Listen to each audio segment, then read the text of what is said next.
Welcome back everybody, I'm Smithie D, and today we're going to have a look on how to PvP in this actual tournament that's upcoming. The reason why I wanted to make this video is because I wanted to make everybody aware of what's going on currently with these new mod drops. So this video is exclusively for my channel, so you will not see me posting this anywhere on the forums, nor anywhere, literally anywhere. If you want to post it, that is completely up to yourself. If you want to post it with guildmates and share it, that is completely up to yourself. But I will not be advertising this video because this video is for my subscribers. I will be posting a video on Virtual Gaming World's channel today, hopefully, just about the tier 7 raid and how to start that up if you're moving on from a tier 6 onwards. So make sure you look in the description for the link to his channel and subscribe if you don't want to miss that information. The first thing I want to do in this video is thank all my subscribers out there for being on this journey with me so far. I'm nearly at 1k. 1k views means a lot to me, you know. If you can help me out on that, that would be absolutely fantastic. But if not, I'm glad you're still watching my videos and I'm glad that you find my content useful. Okay, so you've got to be with me on this. You know, this is an exclusive video and I want you just to imagine, just sit there for right now and just think of my perspective. It doesn't mean it's right, doesn't mean it's wrong, okay? But what I am bringing to the table, and I'm just going to show you right now, is this. A lot of players have struggled for months with mods, okay? They have struggled to get mods. You know, we had the whole issue where you were guaranteed a 5-star mod or a 5-star mod, whatever you want to call it, but you were guaranteed that at the beginning, if you had the Cantina energy, then it changed to, as they said, as feedback, that it was going to be changed to this 3.4.5. I don't know where the feedback come from, because I definitely did not say I wanted it to be worse from my Cantina energy, or I wanted it to be random drops of a 3.4.5. I don't know where that's come from. I don't know where that statistic has come from, shall I say.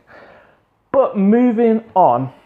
So, you know, we've started with there that a lot of players have had access to these mods, and that would be players that pay, players that have saved, players that didn't save their Cantina energy or didn't buy those refreshers at the point of, if you remember, they were back and they were like 200 Cantina energy per pop. It wasn't like this 100, 100, 200, 200, 400, 400. It was literally the 200, 200, 400, 400 pop. And I believe it goes on to like 800. I don't think I've ever gone that far to actually have those kind of like Cantina energies or gone that extreme. But there are definitely players out there that have gone to those levels. Maybe actually tell a lie, when the mods dropped, I may have gone that crazy to go to 1,600. But other than that, on shards, I definitely would never reach 800. But I may have done that for the actual mods itself. Mods, I wasted a lot of energy putting into the 1-star, 2-star, before I realised that challenges actually unlocked and you had those 5 stars instantly. So I did lose a lot of mods, but I brought a lot of mods away from the table, if you know what I mean. So what we're saying and what I'm bringing in this video is my perspective is this, okay? All these players already have mods. Those arena guys above you already have these mods. Those ones that you struggle to beat have these mods, and you have to find these alternatives to beat them, okay? So what happened is there's been moderations to the actual calculation, okay, of the actual statistics, of the actual numbers that are going to be dished out for your arena squad. So that's meaning so far you're probably going to be sitting at a 41k, okay? The Smithie D is going to tell you right now, and he's going to tell you straight, don't go above 41k. Don't go above what you currently have. Yeah, these mods are spectacular. Go and grab them, mod them, do what you want, level them, but do not put them on your arena squad. And this is the reason why, okay?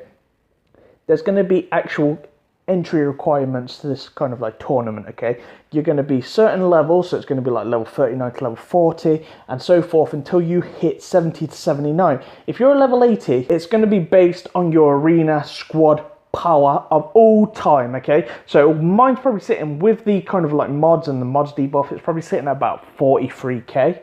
Others are going to be less, you know, some of you didn't hit 43k, but you could easily hit 43k today if you started farming these mods, buying these mod packs and putting them on your arena squad, you will easily hit 43k, 44k, and then you're going to face players like myself, players that are probably higher caliber than me, players that have 7 stars times 49, and they're all gear 11, gear 10.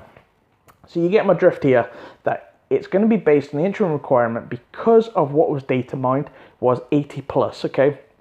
So you're going to have the levels that are going to go up, and the last kind of like criteria level is going to be 80 plus. So at the minute, as we know, there's no actual kind of like additional levels. It is to 80, so it's going to be on your all-time arena actual kind of like power. So watching this video, you cannot decrease your arena power. It's an all-time, but what you can do is change it. So if you're sitting on, you know, we've got a weekend, we're Friday now, and it's going to be Saturday tomorrow, Sunday the day after, okay? So you've got 2 days to farm these mods, farm them as much as you can, drop your character shards, you know, because that, with gear, isn't going to make you an all-time champion over the weekend, but having these actual mods, compared to when the raid drops, because nobody knows when this raid is going to actually drop, they are going to drop most likely 6-star critical damage mods is what they're going to drop.